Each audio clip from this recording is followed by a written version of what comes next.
When you lose to somebody, you don't know what to do sometimes. Well, I mean, not committing crimes. That's number one. You're not having any unsupervised contact with minors. And honestly, before you get involved in somebody's life with children, you need to get your life together, who already has chaos in her life and can't even take care of her own children. I could revoke you and send you to prison for up to 20 years. There are consequences for actions. You're on deferred adjudication. Pick up the phone, call somebody. I'm not feeling well. Do your homework. Can I have parties announced for the record for the state? Daniel Escobar for the state of Texas. Rolando Way for the defense. And are you Mr. Aguilar? Yes.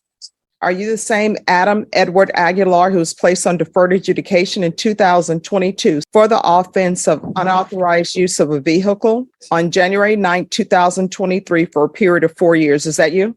All right, state. Violated condition number 4 in Baird County, Texas. The defendant, Adam Edward Aguilar, the defendant there, failed to report to the supervision officer as directed for the months of February and March 2023 in violation of condition number 4. How do you plead to that? True or not true? True. Your Honor, state waives all the violations. Any objections? No, Your Honor. All right. Why are you not reporting? Well, I still got on the road. So I started You need to speak up. I started helping my girlfriend with her kids. And I had 2 jobs going on. I would do landscaping in the morning and I would do pizzas at night. And then sometimes I had to walk from work and it would be a 3-hour walk from Eisenhower to Sacred College. So a lot of stuff was getting overwhelming. So the time I feel like it wasn't really important, but I know it is. My freedom is, but my family is too. How could you not think this is important? Well, at the time, like I said, it was a lot going on. So, and then the loss of my parents. So it's just a lot of things were going on. When did the loss of your parents occur? Well, my mom was in 2019, but So you were placed on probation in 2023. yeah, but the case I got was in 21. No, but you were placed on probation in 2023, and you're saying your mom passed in 2019. I'm still dealing with the grief of my parents. It could be months, years, days. Everybody deals with it different. And I was just barely getting over it. Like I was messing up in my life. So now that I'm here, I know stuff changed. And then she passed away in May. So I was still dealing with that too, like through them months. But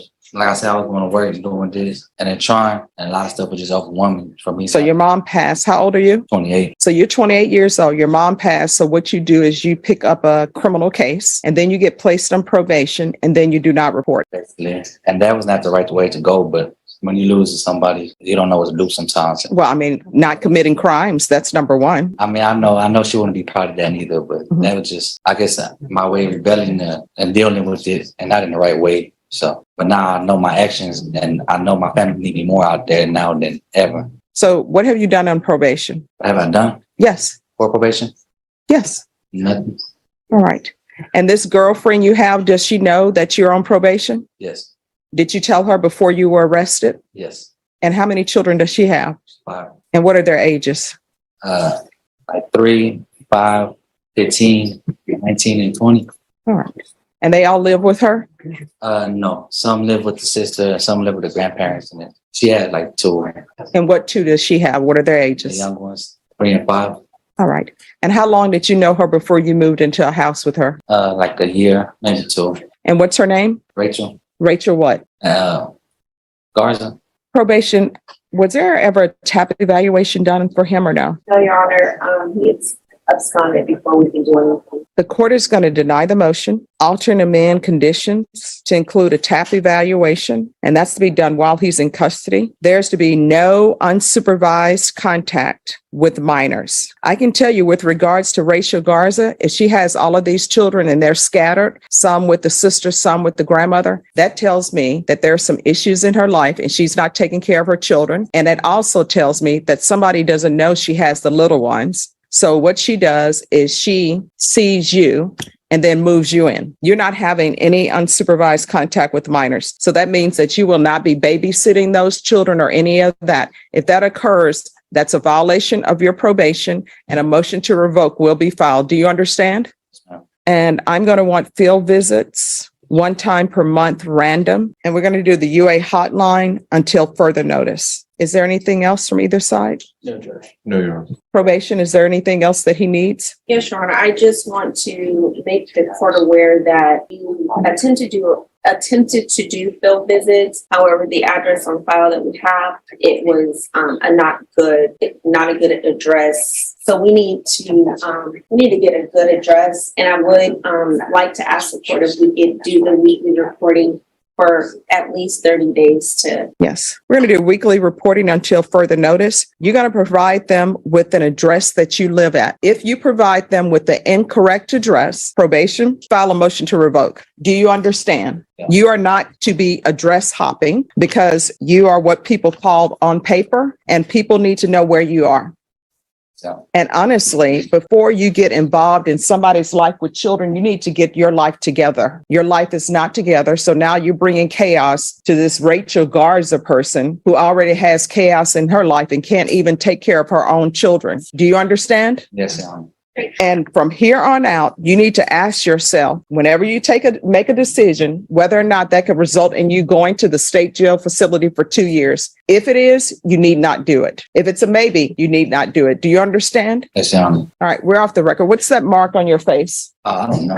Probably the sheets from Bexar County. Well, I'm sorry, what? Probably the sheets from Bexar County. They don't Probably the what from Bexar County? the sheets. The sheets? Thank All right, you need to get that checked out. Yes, ma'am. All right, good luck to you. Thank you, Judge. You're welcome. Can I have parties announced for the record for the state? Travis Banks to the state of Texas. Defense? Kim Gonzalez for Shannon Locke. And are you Paul Andrew Martinez? Yes, sir. All right, do you have any objection to this attorney standing in for Mr. Locke? No, Your Honor. To the attorney, what is your relationship to the firm? I'm an associate with the Locke Law Group, Your Honor. All right, thank you. State, do you have any objections to this attorney being here as opposed to Mr. Locke? No, Your Honor. All right, I'm showing you what's entitled Motion to Enter Adjudication of Guilt and Revoke Community Supervision. Violated condition number 15B on or about the 13th day of April 2023 in Bexar County, Texas. The defendant, Paul Andrew Martinez, did then and there fail to comply with the instructions of the Bexar County Community Supervision and Corrections Department Sex Offender Program, and that the defendant was suspended from Martinez Counseling Services in violation of condition number 15B. How do you plead to that? True or not true? True, Your Honor. State, And the state will waive and abandon the further allegation. any objections to the state's waivers?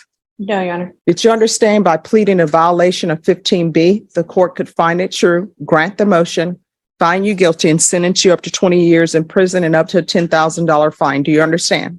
Your Honor. Court will find 15B true. Is there an agreement? Your Honor, the agreement and the state's recommendation, should Your Honor choose to follow it, is that the defendant begin treatment with a different counselor, and I think defense will be able to provide that counselor's name to the court, that the state ISF cognitive track be held in abeyance, and he has 30 days to get started with that new counselor. Is that the agreement? That is, Judge, and we're just asking that the conditions be altered and amended to reflect that he be allowed to seek treatment with Mark Harris as a provider for this particular treatment that's required of his probation. All right. And is this Mark Harris approved by probation? We will need to, his, practice, but there's no objection at this point for him to other. All right. And why was he suspended from Martinez Counseling Service? Your Honor, he missed an appointment.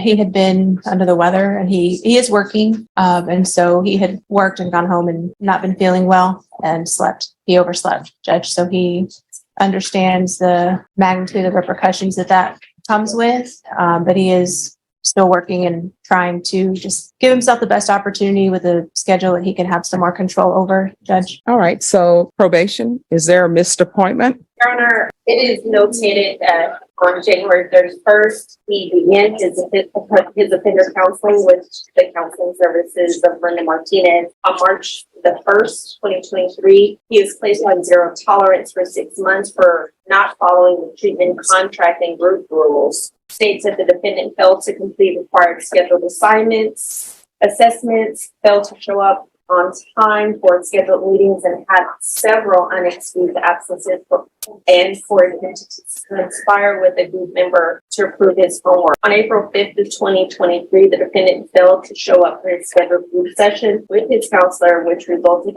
in him being suspended for failing to progress toward a reasonable treatment goal. All right.